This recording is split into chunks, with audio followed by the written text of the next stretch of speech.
کہ عاجزی کے ساتھ دعا کرنا، فریق مخالف کو یہ کہنا کہ اگر میں حق پر نہیں ہوں یا میری بات حق نہیں ہے یا میں جھوٹا ہوں تو اللہ مجھے ہلاک کر دے، اور سیم یہی الفاظ فریق ثانی بھی دہرائے گا۔ اس کو مباہلہ کہتے ہیں اور یہ مباہلہ کے الفاظ ہیں۔ لیکن مفتی سلمان اظہری نے ایسا کچھ بھی نہیں کہا۔ انہوں نے تو یہ کہا کہ تم بھی اپنی مقدس کتاب لے کر حاضر آؤ، ہم بھی اپنی مقدس کتاب قرآن مقدس لے کر حاضر آتے ہیں اور آگ میں چھلانگ لگا دیتے ہیں۔ جو سلامت رہا اس کا دین حق پہچانا جائے گا۔ انہوں نے فریق اول اور فریق ثانی کی سلامتی پر دین حق کی سلامتی کو مشروط کر دیا۔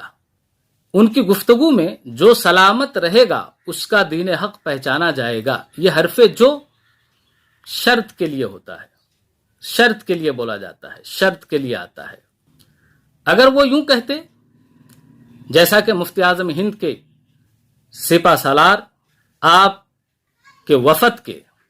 سرخیل عالم دین حضرت شیر بیش اہل سنت مولانا حشمت رضا لکھنوی نے شردھانند سے آگرہ کی سرزمین پر جب شدی تحریک بہت عروج پر تھی، تیزی کے ساتھ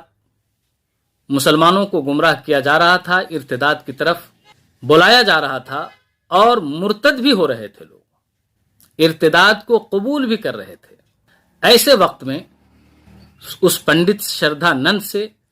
اس وفد نے مجادلے کیے، مناظرے کیے، مباحثے کیے، اسلامی اخلاقیات کے دائرے میں ان سے باتیں کی گئیں۔ جب بات نہ بنی تو حضرت شیر بیش اہل سنت نے کہا کہ ٹھیک ہے، آگ لگا لو، تم اپنا ہاتھ میرے ہاتھ میں دو، میں اپنا ہاتھ تمہارے ہاتھ میں دیتا ہوں، اور ہم دونوں آگ میں اتر لیتے ہیں، اترتے ہیں۔ اگر میں حق پر ہوں، اگر میں حق پر ہوں، ایسا نہیں کہ جو سلامت رہے گا اس کا دین حق پہچانا جائے گا۔ آپ نے کہا تھا اگر میں حق پر ہوں تو اسی وقت حق کا اظہار اور باطل کا بطلان ہوگا، اور اس چیز کو، ان کے اس عمل کو بھی علماء نے چیلنج کہا ہے، مباہلہ نہیں کہا ہے۔ مولانا کو یہ کہنا چاہیے تھا کہ شاتم رسول، گستاخ رسول، تم آؤ دہلی میں، ہم بھی آتے ہیں۔ اگر مولانا حضرت شیر بیش اہل سنت جس روحانی منصب پہ فائز تھے، مفتی اعظم ہند ان کے ہم نشیں تھے، حضرت ملک العلماء علامہ ظفر الدین بہاری ان کے ہم نشیں تھے، اور دنیا جانتی ہے کہ یہ وہ علماء ہیں کہ جو صاحب تیقن گزرے ہیں۔ یعنی جب آدمی منصب تیقن کو پا لیتا ہے تو اسے پتہ چل جاتا ہے کہ ہم آگ میں اتر جائیں گے تو آگ نہیں جلائے گی، خونخوار جانور کے سامنے کھڑے ہو جائیں گے تو یہ خونخوار جانور ہمارا مطیع و فرما بردار ہو جائے گا اور ہمیں نقصان نہیں پہنچائے گا۔ مولانا بھی اگر تیقن کے اس منزل پر فائز ہے، عشق رسول ان کے دل میں اس قدر رچ بس گیا ہے، تو ایک عاشق رسول کیا کرتا ہے وہ انہیں مت پتہ ہونا چاہیے۔ کسی بھی گستاخ رسول کی سزا یہ نہیں ہے کہ ان کو چیلنج دے کر کے چھوڑ دیا جائے، بلکہ حدیث شریف میں ہے من سب نبیا فاقتلوہ، جو کسی بھی نبی کی شان میں صرف ہمارے اور آپ کے آقا تاجدار مدینہ احمد مجتبی محمد مصطفیٰ صلی اللہ تعالی علیہ وسلم کی شان اقدسی میں نہیں، بلکہ کسی بھی نبی کی شان کا گستاخ پایا جائے فاقتلوہ، تو اسے قتل کر دینا چاہیے۔ چونکہ ہم جس ملک میں رہتے ہیں یہاں اسلامی قوانین کا نفاذ نہیں، ہمارے علماء اس پر قادر نہیں کہ اسے اسلامی عدالت میں لایا جائے اور پھر قتل کا حکم سنایا جائے۔ تو اسلام ہمیں یہ دعوت سخن دیتا ہے کہ ایسے شخص سے شدید نفرت کی جائے، دل میں اسے برا جانا جائے، جیسا کہ ہمارے ہی محلے میں، ہمارے ہی شہر میں، ہمارے ہی ملک میں، ہمارے ہی گاؤں میں ہزاروں نہیں، لاکھوں نہیں، بے شمار گستاخان رسول رہتے ہیں، جسے ہم وہابی نجدی کہتے ہیں، دیابنا کہتے ہیں، یہ وہ لوگ ہیں، ان کی گستاخیاں تو لکھی ہوئی ہیں۔ مولانا آپ کے اس چیلنج کے بعد کچھ ناخواندہ حضرات سوشل میڈیا پر، یوٹیوب کے ذریعہ، فیس بک پر اب تو یہ اعلان کرنا شروع کر دیا ہے کہ اب تمام مسلمانوں کو ایک ہو جانا چاہیے، چاہے وہ دیابنا ہو، وہابیہ ہو، نجدیہ ہو۔ اللہ اکبر! آپ کے اس چیلنج سے لوگوں کی اصلاح ہو رہی ہے یا گمراہیاں پھیل رہی ہیں، ذرا غور کیجئے گا۔ اور آپ نے اس گستاخ کو چیلنج دیا تھا تو مطلق چیلنج دیا تھا کہ دہلی آؤ اور 8 دن کے اندر اندر آؤ، ہم بھی آتے ہیں اور آگ میں اترتے ہیں، جو سلامت رہے گا اس کا دین حق پہچانا جائے گا۔ کیا ضروری ہے؟ آپ کے پاس کیا دلائل ہیں؟ کیا ثبوت ہے کہ آگ آپ کو نہ جلائے؟ اور اگر آپ کو اس بات کا یقین ہے کہ آگ میں ہم اتریں گے اور آگ مجھے نہیں جلائے گی، تو آپ کو اس بات کا بھی علم ہونا چاہیے کہ کسی بھی ملک کے قوانین یا کوئی بھی دانشمند طبقہ کسی بھی فرد کو آگ میں اترنے کی اجازت قانونی طور پر نہیں دے گا۔ تو جب آگ آپ کو نہیں جلائے گی، اس کا علم آپ کو ہے، تو اس کا بھی علم آپ کو ہونا چاہیے۔ اس گستاخ رسول نے گستاخی کرتے ہوئے معاذ اللہ جب آپ کے چیلنج کو قبول کر لیا تو آپ نے شرط لگا دی پرمیشن لینا آپ کا کام، تم جل کے خبیث مر گئے تو اس کی ذمہ داری سرکار لے۔ لا حول ولا قوت الا باللہ العلی العظیم۔ کیا اسلام یہی اسلوب بیان ہمیں دیا ہے؟ مبلغ کا یہی طریقہ کار ہے کہ وہ اپنی باتوں کے ذریعہ معاذ اللہ نبی کریم صلی اللہ تعالی علیہ وسلم کی عزت و عصمت کو تار تار کروائے اور کسی گستاخ رسول کو بولنے کا یہ اتنا لمبا موقع فراہم کر دے؟ نہیں نہیں میرے عزیز، آپ کے ان باتوں سے عبداللہ شیشان جیسے عاشق رسول، ممتاز قادری جیسے عاشق رسول، حضرت عمر فاروق رضی اللہ تعالی عنہ جیسے عاشق رسول، حضرت خالد بن ولید رضی اللہ تعالی عنہ جیسے عاشق رسول، حضرت زبیر جیسے عاشق رسول، حضرت علی کرم اللہ وجہ الکریم جیسے عاشق رسول، حضرت عثمان غنی رضی اللہ تعالی عنہ جیسے عاشق رسول، اور حضرت عبد الرحمن جامی رحمت اللہ علیہ جیسے عاشق رسول، اور حضرت امام اہل سنت فاضل بریلوی جیسے عاشق رسول کو، اور ممتاز قادری جیسے عاشق رسول کی روح کو شدید تکلیف پہنچ رہی ہوگی، اور میرے آقا کو جو تکلیف پہنچ رہی ہوگی وہ تو پہنچ ہی رہی ہوگی، چونکہ آپ نے اپنی اول گفتگو میں جو دعوت چیلنج، وہ دعوت مباہلہ نہیں ہے، آپ کو دعوت چیلنج، دعوت مباہلہ، دعوت محالکہ کے فرق کو سمجھنا پڑے گا، جاننا چاہیے۔ ان کی روح کو تکلیف ہو رہی ہوگی۔ کل بروز محشر نبی کریم صلی اللہ تعالی علیہ وسلم نے یہ پوچھ لیا کہ کیا تم نے قرآن مقدس کا یہ آفاقی پیغام نہیں پڑھا تھا کہ جب کوئی جاہل، کوئی نرا دشمن اسلام اور مسلمانوں کے خلاف رب کی ربوبیت اور اس کی وحدانیت کو قبول نہ کرنے کے بجائے ضدی ہو، غیر معیاری گفتگو شروع کر دے، نبی کریم صلی اللہ علیہ وسلم کی شان میں گستاخی کا دائرہ وسیع کرنا شروع کر دے، تو قرآن ہمیں حکم دیتا ہے وَإِذَا خَاطَبَهُمُ الْجَاهِلُونَ قَالُوا سَلَامًا، یعنی ایسے لوگوں سے پھر مخاطب نہیں ہونا چاہیے، ان سے منہ نہیں لگنی چاہیے، سلام کریں، رخصت ہو جائیں اور چھوڑ دیں رب تبارک و تعالیٰ کی ذات پر، ان شاخ پر کہ جن دلوں میں عشق رسول کی آگ جل رہی ہے، یہ آپ سے، ہم سے تو بچ جائیں گے مگر ان عشاق سے نہیں بچ سکیں گے۔ تاریخ گواہ ہے کہ امت مسلمہ کی اکثریت نے اگر کسی گستاخ کو سزا نہیں دی تو صرف اس گستاخ کے لیے ایک فرد ہی کافی ہوا، جیسے کہ عبداللہ شیشان، ممتاز قادری، حضرت عمر فاروق رضی اللہ تعالی عنہ، اور بے شمار ایسے عشاق ہیں۔ آپ نے تو اول گفتگو میں کہا تھا کہ مناظرے نہیں ہوں گے، مجادلے نہیں ہوں گے، مباحثے نہیں ہوں گے، ڈیبیٹ نہیں ہوں گے، اور آپ سوشل میڈیا پہ آئے دن ڈیبیٹ کرتے جا رہے ہیں۔ اسے آپ مناظرہ کہیں گے یا مجادلہ کہیں گے یا مباحثہ کہیں گے یا ڈیبیٹ کہیں گے، اور آپ کے اس حرکت کی بنیاد پر گستاخان رسول کا دائرہ مزید تر وسیع ہوتا جا رہا ہے۔ اس دائرے پر قدغن لگانے کے آپ کے پاس کیا حکمت عملی ہے؟ اب تو آپ آگ میں نہیں اتریں گے، وہ گستاخ آگ میں نہیں اترے گا، یہ تیقن کے منزل تک میں کہہ سکتا ہوں۔ وہ یوں کہ کیا کوئی حکومت آگ میں اترنے کی آپ کو اجازت دے گی؟ پرمیشن وہ گستاخ رسول لے نہ لیں، آپ بھی اگر پرمیشن لیتے ہیں تو آپ کو بھی اس کی اجازت نہیں ملے گی۔ اور یہ بات تو آپ کے علم میں پہلے سے تھی، اور جب پہلے سے تھی تو حکمت تدبیر کی بنیاد پر اور حکمت عملی اپنانے چاہیے تھے، یا یہ غیر شرعی آپ کو اعلان کرنا چاہیے کہ جو سلامت رہے گا اس کا دین حق پہچانا جائے گا؟ یہ آپ کا اعلان، آپ کا چیلنج غیر شرعی ہے۔ اگر آپ کسی مسجد کے امام ہیں تو آپ کا اخلاقی فریضہ ہے